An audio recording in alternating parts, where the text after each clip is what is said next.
Agora, Guacira, vamos falar de política porque os últimos 80 anos foram decisivos para a participação mais efetiva das mulheres na sociedade. Elas conquistaram o direito de votar e de ser votada. E apesar disso, hoje em dia, ainda serem minoria no comando da política, cada vez mais o seu espaço é maior. Dona Edmeia tem 82 anos e alguma dificuldade para andar, mas esbanja a lucidez. Mostra com orgulho o primeiro título e diz que o poder do voto ajudou a mudar a história das mulheres. Tem muita mudança ainda. Vai ter, sabe que quase quantos ministérios tem mulheres? E são muitos mesmo. Na esplanada dos ministérios, 10 mulheres estão no comando. Na Câmara dos Deputados, são 45. No Senado, mais 10. Vereadoras, 6.503. E nas prefeituras, outras 506. Os números ainda são tímidos. Afinal, elas são mais da metade da população e do eleitorado do país. E por que será que muitas mulheres ainda preferem votar em homens? Eu não diria que a eleitora é machista, é até compreensível isso, porque historicamente ela foi orientada para votar em homens, ela só viu figuras masculinas falando de política. A luta não é, e nem nunca foi mesmo fácil. Nos Estados Unidos e na Europa, as chamadas sufragistas lutaram pelo voto por décadas. Na Inglaterra, uma delas sacrificou a própria vida durante uma corrida de cavalos. Queria chamar a atenção para a causa. A vitória veio junto com outros direitos no começo do século passado. Inspirada nessas conquistas, a zoóloga carioca Berta Lutz comandou a luta pelo voto no Brasil. Mas a primeira mulher no país a tirar o título eleitoral foi a professora Celina Guimarães, do Rio Grande do Norte, em 1927. Foi um grande passo naquela luta das mulheres da época por seus direitos de cidadania. A conquista só foi estendida a todo o país em 1932, no governo Getúlio Vargas. Não foi uma coisa que veio de presente de Getúlio Vargas. Foi fruto de uma campanha nacional, de uma luta das mulheres antes da proclamação da República. O direito completo só veio em 1946. Dona Valterlina conta que ficou nervosa na primeira vez. Eu nunca tinha votado, né? Eu fiquei com medo de votar errado. E eu levei o papelzinho, né? Mas assim mesmo eu fiquei com medo ainda. E meu pai perguntou, tu votou direito? Tu votou? Eu votei bem direitinho. De lá para cá, elas ficaram mais seguras e começaram a se candidatar. A primeira prefeita foi Alzira Soriano, em Lages, no Rio Grande do Norte. A primeira deputada federal, a paulista Carlota Queiroz. E aos poucos, elas deixaram de ser únicas na foto. Invadiram o Clube do Bolinha. Viva a participação da mulher brasileira na Constituinte! O brinde foi pela eleição da Assembleia Nacional Constituinte em 1986.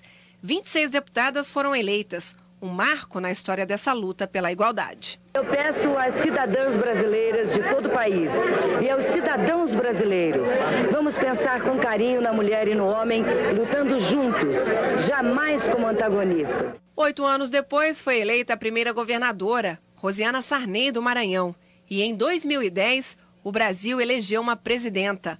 No discurso da vitória, é claro, a conquista do voto mereceu destaque. A minha alegria é ainda maior pelo fato de que a presença de uma mulher na presidência da República se dá pelo caminho sagrado do voto, da decisão democrática do eleitor. E elas nunca estiveram tão em evidência. Nas grandes empresas, nas universidades, no judiciário, a presença das mulheres venceu preconceitos e a divisão de tarefas com os homens revelou um jeito particular de comandar. Não é só disputar e conquistar poder, é transformar a forma de exercer o poder. Senão reproduz o modelo machista, patriarcal, autoritário, centralizador. E o que muda? Nada. A ministra Eliana Calmon ficou famosa por enfrentar não só os homens, mas também os grupos de poder. Como Corregedora Nacional de Justiça, decidiu ir fundo na investigação dos próprios colegas. Mas essa mulher forte não tem vergonha de revelar inseguranças. Ela lembra que pensou 2 vezes antes de disputar uma vaga no Superior Tribunal de Justiça. As mulheres mais bem aceitas são as mulheres que são mais doces, as mulheres que não incomodam. E no STJ sofreu resistência. Chegou a ser excluída de um jantar organizado pelos colegas. Mas queria respeito. E por isso foi, mesmo sem ser convidada. Ou você veio? Eu disse, ao que me consta, é o tribunal que está oferecendo um jantar. Eu faço parte do tribunal. Eu não durmo com nenhum de vocês. Não sou mulher de vocês. Além de firmes, as mulheres têm fama de serem mais rigorosas com os desvios. Elas tentam fazer melhor e do jeito certo.